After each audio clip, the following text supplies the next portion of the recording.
about that was that they kind of tell you where they're going to be. Guriko has been so calm all week. He's been joking around, laughing, having a great time. This is the first time I've seen him wear a little bit of nerves on his face. Yeah, and Lucas on the other side of it, he feels like he's just kind of been dialed all week. You know, on the other side, you know, he's a guy that likes to joke around, he likes to trash talk, but he does seem like he's been very dialed in. You see a little bit of a grimace there as he goes Goblinstein to the right. Lava gets dropped at the exact same time, opposite lane. That's going to be a little bit more annoying to deal with right now than hopefully for the rest of this game.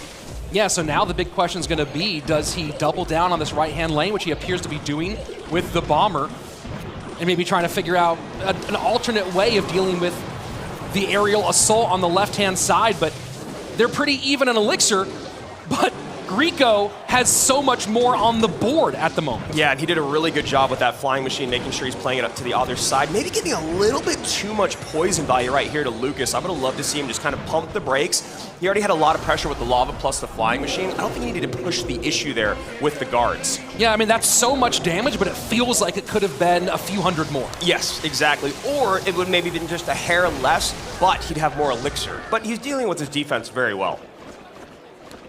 Evo'd Brawler making its way across the bridge as we pass the midway point of regulation time. So far, it's been almost all Guriko with that 17:08 mark on the left-hand side. And maybe a bit of a surprise here. We are in match number 2, and we are 2 for 2 on Lava Hound plays. Yeah, I know. Fascinating about the Lava Hounds, you expect the Goblinsteins. The other thing that you really should be expecting a lot this weekend is that Goblin Cage. The Evo'd Cage is going to do a great job dealing with the P.E.K.K.A.s, dealing with Goblinsteins, dealing with a lot of the tanks that are most popular in the world.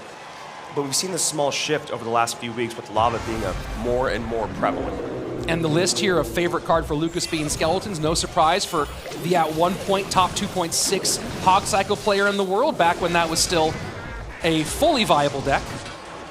Yeah, and I'm really curious to see what Lucas has as his very last card, like what building that may be. Maybe something, it could be something like a cannon, so that's why he's not playing it yet. You would assume if it was a Tesla or a Inferno, he might have already dealt with that. And Evo Bomber going to do a pretty good job here cleaning up the Doctor behind. Does he have any way of getting to it here? Log comes down. And, oh, wow. And Lucas uses the ability, and this champion in the Gobstein is one of the most unforgiving when you use the ability. A lot of the other champions, you know, if the Archer Queen doesn't shoot or if the Skeleton King's ability doesn't go off, the Goblinstein is Biz Cannon makes a whole